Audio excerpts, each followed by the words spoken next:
So the last couple of days, we've been talking about innovation and why it's so important for your business. Innovation is the thing that drives you to do something new, to do things unique, and to do things different and keep it fresh, and to always make sure that what you're doing is aligned with the needs of your customers. Now, the needs of your customers always are changing. People's needs change. And as a business, you always have to be in line and in step with that so that you can make sure that you are always delivering products and services that are solving problems and solving needs for your customers. That's the key about innovation. So in order to do that, we've talked about a couple of things over the last couple of days. First, you need to always be looking forward. You need to be understanding where the market that you're in is going, what your products and services are going to be looking like a year from now, 3 years from now, 5 years from now. You as the entrepreneur, the founder of your business, have to be understanding what that means, and so that means you got to be looking forward. The second thing, got a little tongue tied there, is that you have to be intentional. Innovation doesn't just happen. It doesn't happen organically. It doesn't, happen through osmosis. It doesn't just fall on your business. Innovation is one of those things that you have to be very intentional about. So you need to be having meetings with your leadership team. And if you're a solopreneur, you need to be doing this by yourself, where you're carving out time every week, even if it's just 20 minutes, to think about what things you could do to be new, to be fresh, to be different, to be unique. How can you bring your products and services to the market in a way that's different from everybody else? Even if it's just a slight difference or a small difference, be thinking about these things. So you have to look forward and you have to be intentional. All right, so that's what we talked about the last couple of days. Today, I want to give you a case study, an actual major business, a Fortune 500 business that we all know and love. I want to talk about them today because I think that it will give you some perspective from a big business standpoint of why the things that we're talking about today, as far as innovation is concerned, why they're important for you. So we're going to go through that case study today. It should take a couple of minutes, but it's a company that everybody has heard of. So I'm telling you, you're going to get value out of this. All right, stay tuned.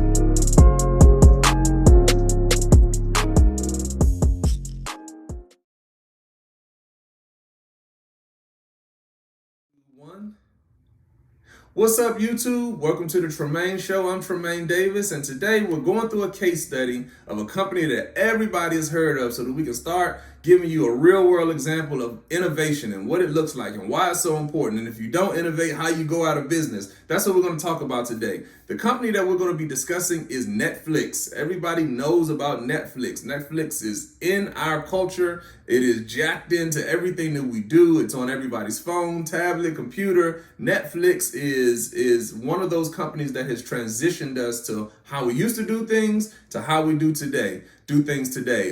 There's certain companies that just have transitioned us into the new era of where we are today. And Netflix is one of them. Of course, you have your Apples, your Amazons, Microsoft. There's certain companies that are just pillars in our development as a society. And of course, like I said, Netflix is one of those businesses. All right, so how is Netflix the example today for innovation? Well, let's talk about it. So their competition 20 years ago, when they were first coming out, you're talking about circa 2000, 2001, right in that range, right around 2000-ish. Netflix was in competition with a company called Blockbuster. Now, a lot of people may have never heard of Blockbuster before, okay? But if you haven't heard of Blockbuster, that just means that you're younger than, let's say, 25 years old. If you're 30, you may have even heard of Blockbuster. Maybe. But Blockbuster is how we used to do video and how we used to get the new movies and all of that type of stuff. So everything that you do on Netflix, just imagine there was another company that did it way more old school called Blockbuster. Now, Blockbuster had been in business probably for like 30 years. I think they went out of business in like 2006, specifically because of Netflix. But Blockbuster, if you wanted to get a video back in the 90s, or if you wanted to watch a movie that was in the movie theater back in the 90s at your home, the only thing you could do is wait till it got out on DVD or tape. And I'll explain tape in a second for my younger viewers. But you had to wait till it came out, and then you could rent it from Blockbuster and take it home, watch it, and bring it back. So Blockbuster had all these stores all across the country, and you would go into a Blockbuster location, an actual store. You would pick out the movie that you wanted, and like I said, back in the 90s, they had tapes. This was before DVDs and before streaming had ever even existed. DVDs were kind of coming along, but streaming definitely did not exist yet. We didn't have the internet infrastructure to do streaming. It just didn't exist. So you had to get a tape. And when I say a tape, I'm talking about a VHS tape that was about this big. And they had these things called VCRs. Everybody had them at their house. You would pop the tape into the VCR, and then you can play the movie on your TV. That's how we did it back in the 90s. And I was about to say I'm not that old, but I do remember this. I was in, elementary school, middle school when all this was happening. So I don't think I'm that old. I guess I'm kind of aging myself a little bit. But you would rent a tape from Blockbuster. You would go to a Blockbuster, rent a tape from Blockbuster, which means it had to be on the shelf. If it was a new release or something that was just coming out, you may not even get it the first night it came out. They would have new release, Tuesday or Friday. I can't remember which day it was. But if you didn't get there right there, they only had 10 copies of it at each location. And if you didn't get there and get it, then, you would just out of luck until somebody returned that copy of it back. So that's what would happen. You would have to rent a copy, go home, watch it, rewind it, actually push a manual button to rewind the tape back to the beginning, and then take that tape back to Blockbuster. And this will cost you, $5 a night or something like that. And so you would rent it for a night, take it back the next day. If you kept it a couple of nights, it would be $4 or $5 every night that you kept that video out. And so then you had to drive in your car and take it back so that you can return the video back, and they would stop charging you. That's how things used to be done. And then, of course, like I said, once we got to DVDs, everybody should know what DVDs are. They transition from tapes to DVDs.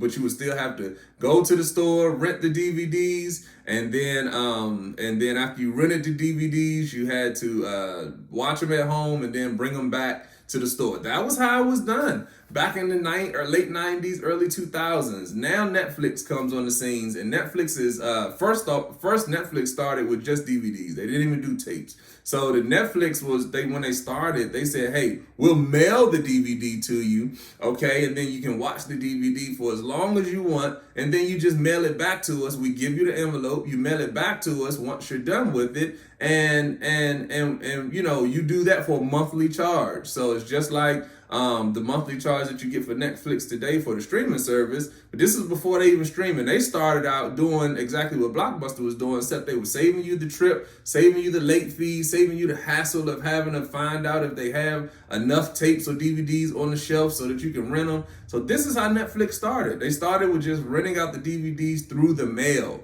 okay? And of course, that in and of itself was just revolutionary to the movie renting business. And so Blockbuster, they didn't know how to respond. They would continue with their stores. At this point, Blockbuster is a $6 billion business. So they don't think that this little startup called Netflix is going to do anything. They don't even care about Netflix, and so this is how this competition began.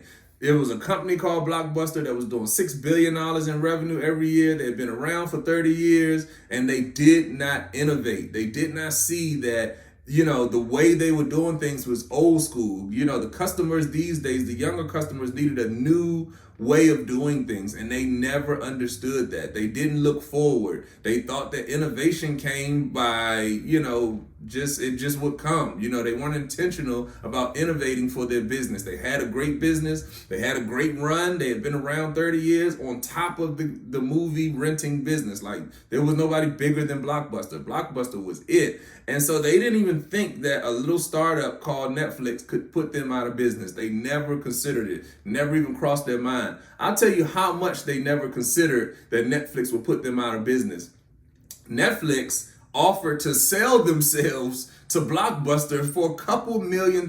Yes, the Netflix that you all know today that's worth hundreds of billions of dollars offered to get sold to Blockbuster for a couple $1 million.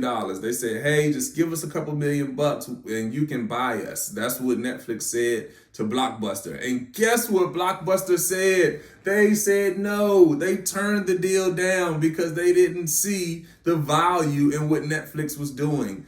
OMG. Unbelievable, right?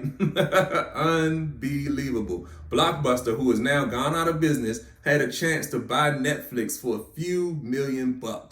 Exactly. Wow. I know that's what you all are saying. Wow. So anyway, that's how the story goes. That's how everything started with the whole Blockbuster Netflix thing. Blockbuster was old and they didn't innovate. They didn't look forward. They weren't intentional about innovation. They thought they had a good thing going. They had customers all around the country and they said, hey, why do we need to go into, mail delivery and streaming? Eventually Netflix went into streaming so that you can get movies on your devices like your phones and your tablets. And eventually they did all of that. And Blockbuster just never got on board with any of that stuff. They said, we got all these stores. People are coming to our stores. We don't need to worry about streaming. We don't need to worry about mail service. And by the time Blockbuster finally got on board and said, wait a minute, there's something to this streaming stuff and this mail delivery stuff and all of that, Netflix, it was too big. It was too late for Blockbuster. It was too late for them to make the turn that they needed to make. Too late for them to innovate in the way they needed to innovate in order for them to catch up to what the market was doing. But Blockbuster was the originator. They had the time. They had the opportunity. They could have acquired or bought Netflix. They could have done everything that Netflix was doing. They were making $6 billion a year. But they weren't innovative. They didn't look forward. They weren't intentional about changing their products and services up so that they can match the needs of the consumers. So as we got newer people, the millennials, people in my generation started to come up and everybody had smartphones and the Apple iPhone had just came out and all of these different devices. Android was coming online for all of the Google phone people. All of the computers were getting much more sophisticated. Laptops were getting more sophisticated. People could watch a movie on their laptop now, streaming and the internet. All that stuff was developing. And it was just something different. Times were changing and everybody knew it. Blockbuster didn't change with the times. And guess what? Blockbuster went out of business. Okay, so that's the case study for today. We'll talk about it a little bit more in a couple of episodes coming up. But that's the case study for today. Blockbuster didn't innovate. Netflix did. Guess who's around today and guess who isn't? So I wanted to give y'all a real world case study so that y'all can see how important it is to innovate. You have to be looking forward with your business and you have to be always being intentional about making sure your products and services are staying in line with what your customers' needs are. All right, as usual, like, subscribe, share, send this information to every entrepreneur that you know. Also, as usual, the best form of support is just you being here with me today, and I really appreciate you. Thank you so much. All right, I'm Tremain Davis, and I'll see you all in the next video. Peace.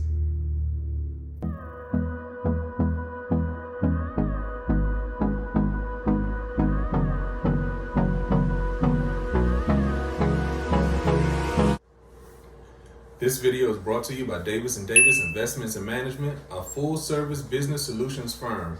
So whether you need one-on-one business coaching or training, or whether you need business strategy development, or if you just need to learn how to shoot professional videos from your iPhone so you can move some of your content online, we've been helping businesses win for over 10 years. So click the link below, grab your free consultation to see if we're the right fit for you. So, thank you for watching our video and subscribe to your channel, click the button, 1, 2, 5, bye! Hold on. Bye! Good job. Bye! TJ just told everybody to subscribe to the channel and look below and click the button. Good job, TJ. Bye. Bye.